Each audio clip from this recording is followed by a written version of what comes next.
Carlos. Primero, déjame presentarte, sos periodista de investigación, además sos escritor, sos diputado provincial por Carlos del Frade, diputado provincial en la provincia de Santa Fe, por el Frente Social y Popular. Carlos, recién te decía que más que periodista parece historiador en algunas cosas y nos parecía fundamental que nos dieras tu visión de un tema que por cercanía tenés muy claro, pero sobre todo que vamos a hablar no solamente de un canal, sino de un río. El canal de acá tenemos mucha cercanía, todo lo que es agua corriendo a veces se nos confunde el canal. De un río, pero vamos a hablar sobre todo de soberanía. Que la hidrovía es una concesión que hizo Menem allá por el 95, 26 años casi de esa concesión, y se está por vencer. Ahora, a fin de mes, hay un vencimiento. Contanos un poquito de qué se trata la hidrovía y después vamos avanzando en por qué es tan importante para nuestra soberanía. Sí, como vos bien decías, el 30 de abril vence la concesión por el dragado y balizamiento del río Paraná, que no es solamente canalizar el lecho del río Paraná para que pasen cada día buques más grandes portaaviones que en realidad en lugar de llevar armas, a veces también llevan armas, pero van a llevar por sobre todas las cosas cereales y otras cuestiones que circulan por la unión de los ríos interiores de América del Sur, fundamentalmente el Paraguay, el Paraná y la Cuenca del Plata. Es algo que trasciende esa cuestión, es algo que hunde sus raíces en la cuestión histórica. En la década del 80, cuando surgió el primer acuerdo entre el gobierno de Brasil de Sarney y el de Argentina con Alfonsín a la cabeza, se había pensado la idea del Mercosur integrado a través de los ríos para sacar la producción de los grandes países de Sudamérica, como Brasil y Argentina, a través de los ríos. A partir de aquel momento se empezó a hablar del término hidrovía como la expresión comercial de la exportación conjunta de las naciones latinoamericanas hacia distintos lugares del mundo. En los años 90, con todo lo que significó el consenso de Washington, comienza la privatización de las empresas del Estado en todos los países de América del Sur y especialmente el dominio de las vías de comunicación interiores de América Latina, como entre otras cosas los ríos. En ese sentido, en el año 1995 se da la privatización del servicio del dragado y balizamiento del Paraná, queda una empresa belga a cargo, que es la empresa Jan de Null, es una de las 5 grandes empresas dragadoras del mundo. La más grande de todo es, sin embargo, la empresa estatal china Czech. Y esta empresa Jan de Null se le viene renovando la concesión desde hace tiempo, está en sociedad con una argentina, MEPA, de la familia Romero, que originalmente era radical, y ellos perciben actualmente $300 millones al año por cobrar el peaje para los cientos y cientos de barcos y barcazas que deambulan por el río Paraguay, río Paraná y terminan en la Cuenca del Plata y luego se terminan perdiendo en ultramar. Este sistema en realidad lo que encubre no es la canalización de alguno de los brazos más profundos del Paraná, sino que lo que encubre es quién se queda con la mayor parte de la riqueza que sale por el río Paraná. Por eso el tema es de soberanía, porque así como ocurre en el río Mississippi en Estados Unidos o en los principales ríos de Europa e incluso de China, ningún Estado nacional deja que las empresas privadas y mucho más las multinacionales hagan lo que quieran con las riquezas que circulan por esos ríos que son tan importantes para cada una de esas naciones. Por eso nosotros decimos que tenemos la ocasión histórica de recuperar la posibilidad de que la mayor cantidad de riqueza que sale por el Paraná se quede para el pueblo argentino, más teniendo en cuenta estos números obscenos de la pobreza, en donde hay 19 millones de personas empobrecidas, 6.300.000 chiquitas y chicos menores de 14 años empobrecidos, en el país que alguna vez hiciera bandera con aquello que los únicos privilegiados iban a ser los niños, hoy son los primeros perjudicados. Frente a esa realidad, es indispensable recaer en la partida doble. Por un lado se llevan la riqueza, no dejan prácticamente nada, a las provincias ni un solo peso, se llevan miles de millones de dólares, y claramente al llevarse la riqueza queda la pobreza, como lo exhiben esos números de obscenidad en un país absolutamente rico como es la Argentina. Por eso para nosotros no es solamente la discusión de la concesión del dragado y balizamiento del Paraná, sino que es la discusión sobre cómo dejamos de ser Estado bobo y cómplice para que la mayor parte de las riquezas se quede en el pueblo argentino. Carlos, bueno, primero muy claro, la verdad es que nosotros queríamos visibilizar este tema porque nos parece que, por un lado, por una cuestión territorial, estamos muchas veces lejos, pero no nos damos cuenta de la importancia estratégica que tiene. A medida que ibas charlando, yo no podía evitar pensar, por ejemplo, en la Paraguay de Solano López, en donde había astilleros sin tener salida al mar, y cómo por intereses extranjeros, por ejemplo, se terminó destruyendo un país que tenía un impulso industrial. Lo terminamos destruyendo con Mitre a la cabeza en la guerra de la Triple Alianza. Y vos nombrás, hay que revisar la historia, ¿no?, para no volver a repetirla, pero sin duda el tema de las multinacionales interviniendo en sectores donde justamente tiene que ver la soberanía nacional, sin duda es un problema. Y quisiera saber, nos queda muy lejos a nosotros, contanos muy simple cómo es el tema de los puertos en la hidrovía, que es un término comercial, como vos dijiste, ¿no? Porque en realidad es más bien una autopista de barcos que se llevan nuestra riqueza. Pero contanos cómo es el tema de puertos. ¿Son puertos nacionales, privados? En realidad, ¿cómo está ese Gran Rosario?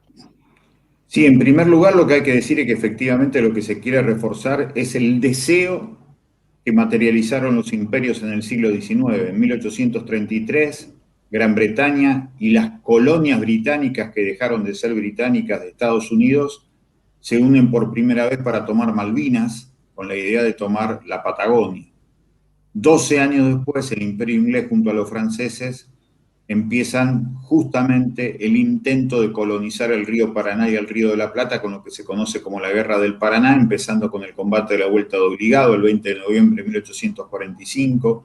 Van hacia el Paraguay, que comenzaba a desarrollarse primero con Gaspar de Francia en ese momento y que después iba a dar el lugar al Paraguay de los hermanos López, ese Paraguay soberano efectivamente, desarrollador de la primera gran industria y que era en competencia absoluta con Gran Bretaña.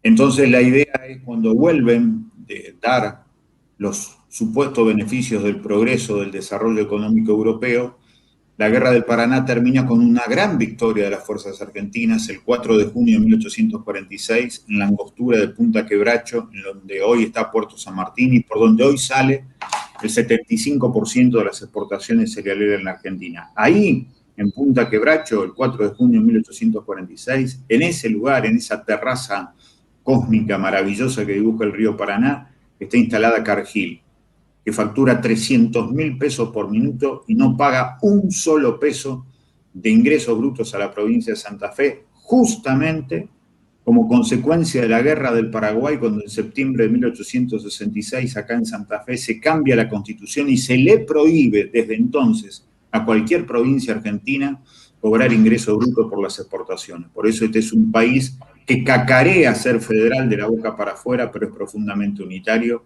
porque no le deja a las provincias cobrarle a las exportadoras lo que debe.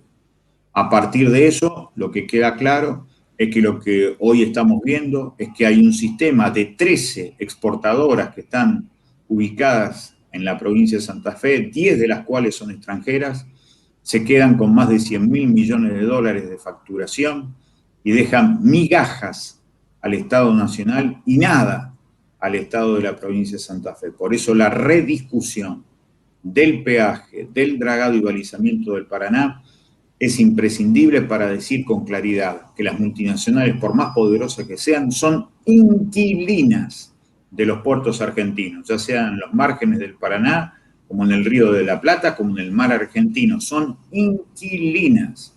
Pero acá se da exactamente al revés que en la vida cotidiana de la gente en cualquier lugar de la Argentina.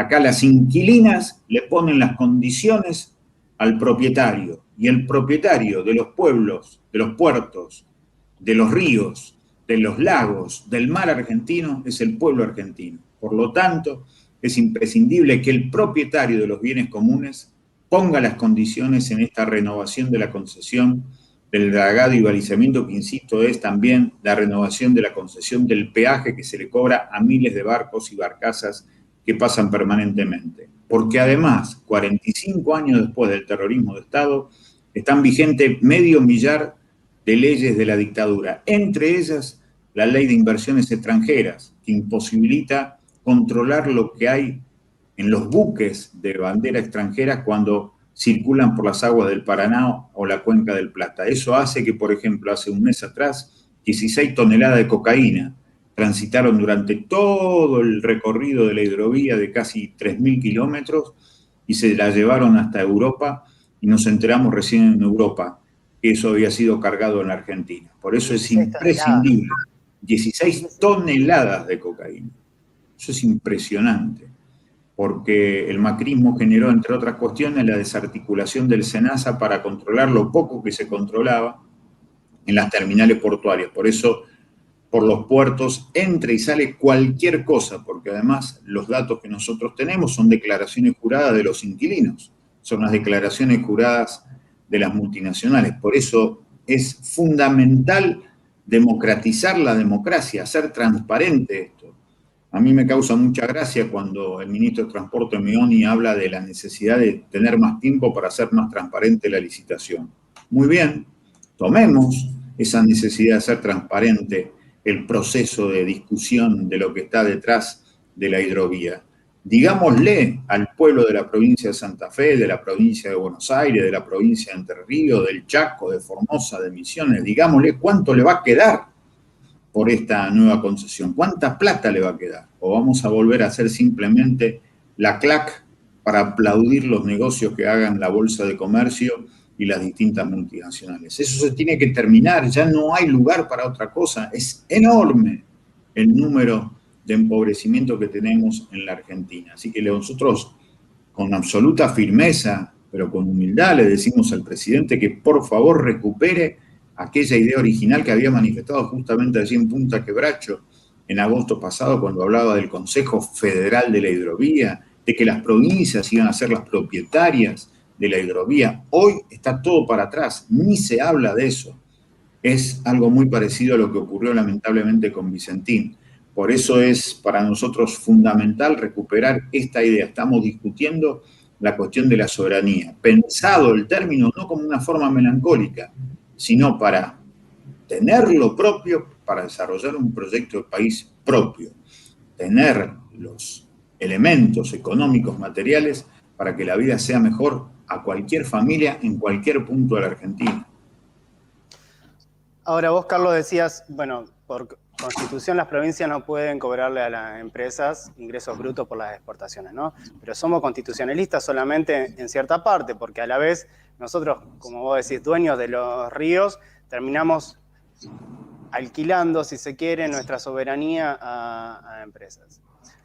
Vos recién decías que entre el 75 y 80% de las exportaciones argentinas salen por puertos privados, de los cuales son 10 puertos de empresas multinacionales y 3 empresas argentinas que en realidad tienen mucho de multinacional, ¿no? Así es. Y de capitales extranjeros como inversores. Ante esa situación hay muchas proyecciones, ¿no? Pero se decía que de 30.000 millones que determinadas empresas declaren 30.000 millones más de venta, o se descubra que venden o transportan 30.000 millones de dólares más ante la escasez de dólares en Argentina, ante la brutal deuda que tenemos, la brutal deuda extranjera que tenemos, que dejó el gobierno anterior. Sin duda que suena incongruente, por un lado, el aporte solidario ir y discutir y disputar el aporte solidario a las grandes fortunas, que creemos que coincidimos que está muy bien, pero por el otro lado dejarla a las multinacionales librado a su buena fe que nos digan cuánto es que están realmente exportando, porque básicamente es esto, nosotros tenemos que confiar que esa declaración jurada que nos están presentando, como país digo, es verídica. Suena como mínimo naif, ¿no?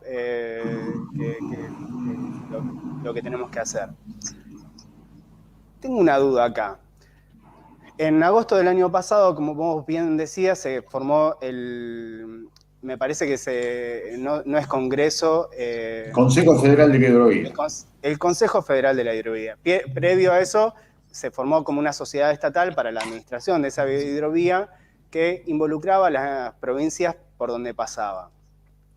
Pero después, por un decreto de un plumazo, se le dio al ministro de Transporte del Frente Renovador la posibilidad de que decida él por la continuidad o no de la concesión y de cómo iba a funcionar.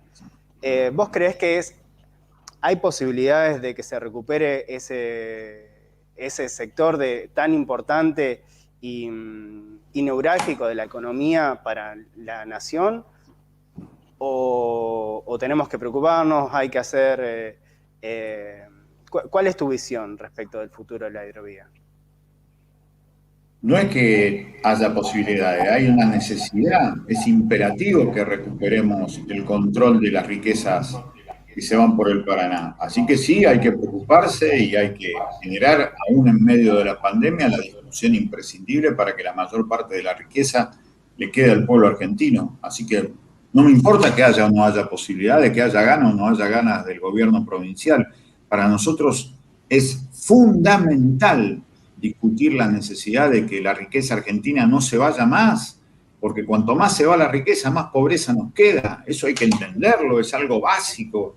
Y entonces le tenemos que pedir al gobierno que por favor revea esto y que más allá de lo que diga el ministro, lo que diga el Frente Renovador, lo que digan los sectores más conservadores que tiene el peronismo, allá ellos. Lo que es indispensable es que los sectores transformadores tienen que llamar a una gran convocatoria política para que la riqueza argentina le quede al pueblo argentino. No hay lugar para otra cosa. Estamos al borde de una situación muy brava desde lo social, desde lo humano, de lo existencial. Ni siquiera cabe el término de especulación política aquí. Lo que se lleva puesto es la posibilidad de un presente mejor para millones de chiquitas y chiquitos menores de 14 años. Es espantoso lo que está pasando con esta estúpida manera de pensar la nación como simplemente gerenciadora de los negocios de las multinacionales. Es un saqueo permanente, institucionalizado, y que sea el peronismo que una vez más parece volver al menemismo. La verdad que es muy triste para muchísima gente que por supuesto echó al macrismo para que tengamos otro proyecto de nación, para que se recupere la idea de la nación. Así que me parece que es fundamental alertarlo al presidente de la nación para que no deje hacer acá lo que quieran hacer las multinacionales. Carlos, me gustaría que volvamos 2 segunditos porque me parece que muy claro lo que decís y sin duda se entiende que hay contradicciones dentro del Frente de Todo y que esas contradicciones son muchas veces las que hacen temblar ciertos proyectos y ciertas formas. Pero vos decías que sos un estudioso del tema del contrabando, de la evasión. Hoy decíamos, los puertos son controlados por empresas privadas que solamente firman una declaración jurada para decirnos a nosotros qué van a exportar, por cuánto valor, etc. Está sumamente probado todas las causas que tienen esas empresas con la FIP, por evasión, por ejemplo, por facturas apócrifas, bueno, sin ir más lejos, el caso Vicentín.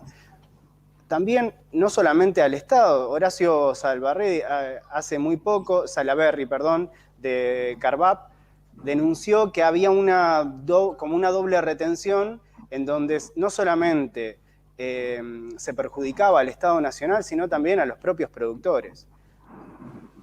¿Cómo es que nosotros como Estado seguimos confiando en quienes evidentemente y constantemente demuestran que sin un control lo que hacen es querer llevarse toda la plata, básicamente, y no dejar nada para el Estado Nacional? La única ¿Cómo? manera de entender que se produzca semejante colonización del Estado es porque hay funcionarios corruptos que trabajan para el extranjero. Traidores en el idioma de San Martín.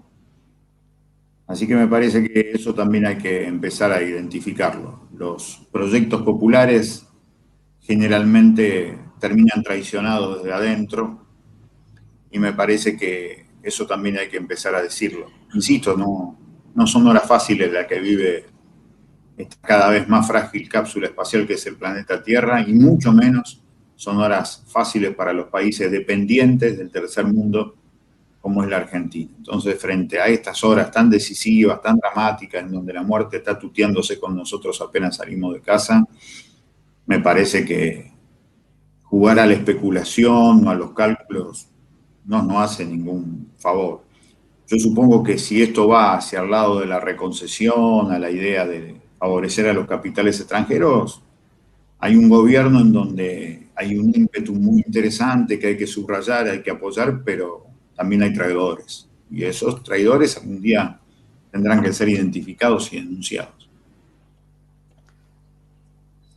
Carlos, la verdad que impecable y muy claro. Si no te molesta, lo último que quisiera es que nos expliques 2 segunditos o breve o como a vos te parezca, el tema del contrabando de soja, cómo es que funciona. Sí, es fenomenal.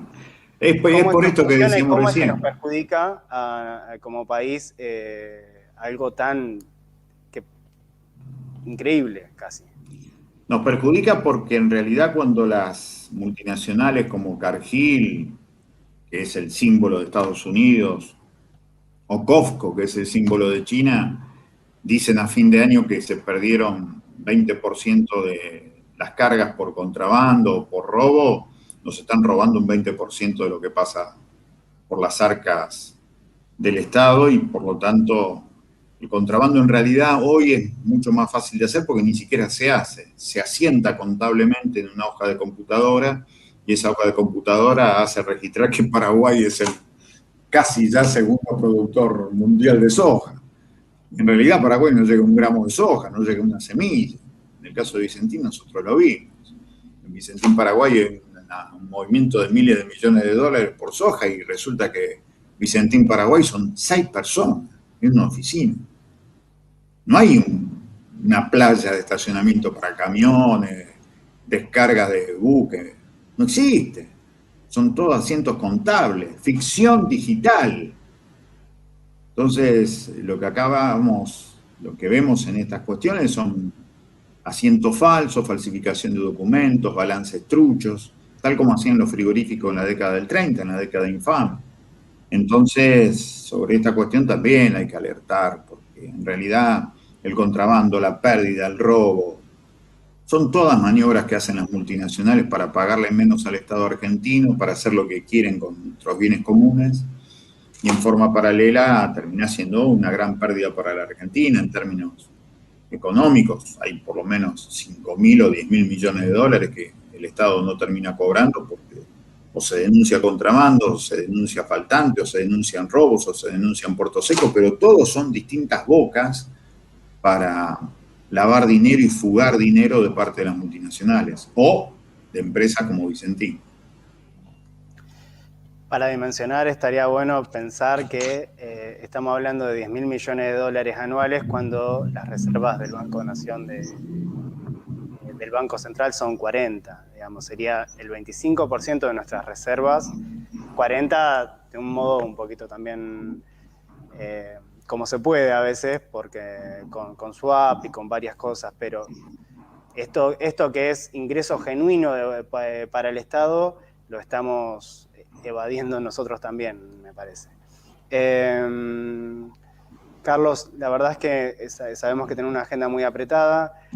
Te dejo decir las últimas palabras que a vos te parezca. A nosotros, primero agradecerte, justamente entendemos lo apretado de tu agenda y el espacio que te has hecho. Nos parece que más allá de la trayectoria que tenés y denunciando mafias, narcotráfico y absolutamente de todo, y agradecer a personas como vos que hacen creíble la política, y creíble que también que podamos llegar a tener un Estado presente y mejor. Sí nos parece que en este tema te has involucrado y podés dar fe de distintas maniobras, ya sea de lo que pasó en Vicentín, como la misma hidrovía. Agradecerte, creemos que es fundamental la difusión, no solamente en la zona de mayor influencia, sino también en todo el país, que entendamos la importancia que tiene. Y bueno, te dejo las últimas palabras. Muchísimas gracias por este espacio. Lo cierto es que hay que pelear por recuperar lo nuestro para hacer realidad nuestros sueños. De eso se trata la vida, por eso nos enamoramos, por eso parimos hijas, parimos hijos, con la idea de darle un lugar propio. Ahora, para que tengan un destino propio, hay que recuperar lo propio. Recuperar la Argentina para los argentinos es la tarea, sin lugar a dudas, más importante. Muchísimas gracias, muchachos. Hasta cualquier momento. Bueno, muchas gracias a vos y muchas gracias también a todas las personas que nos están viendo. Pasó Carlos del Frade. Creemos que la hidrovía, más llamada hidrovía, porque en realidad es un término claramente comercial, lo que hace es, debemos discutirla, debemos observar nuestra historia y también debemos observar cómo los movimientos hemos cedido soberanía con distintas concesiones a lo largo de nuestra historia. La hidrovía, la última concesión que tiene es hace 25 años, se vence ahora a fin de abril. Se han realizado algunas extensiones a través de estos 25 años, pero sin dudas creemos fundamental que como argentinos o argentinas nos involucremos en la historia, en el presente y también, sobre todo, pensando en el presente, pensando en el futuro. Muchas gracias. Ella camina con su viajero entre desastres y prisioneros. Cuando el destino se pone austero, sale al rescate, lo ve.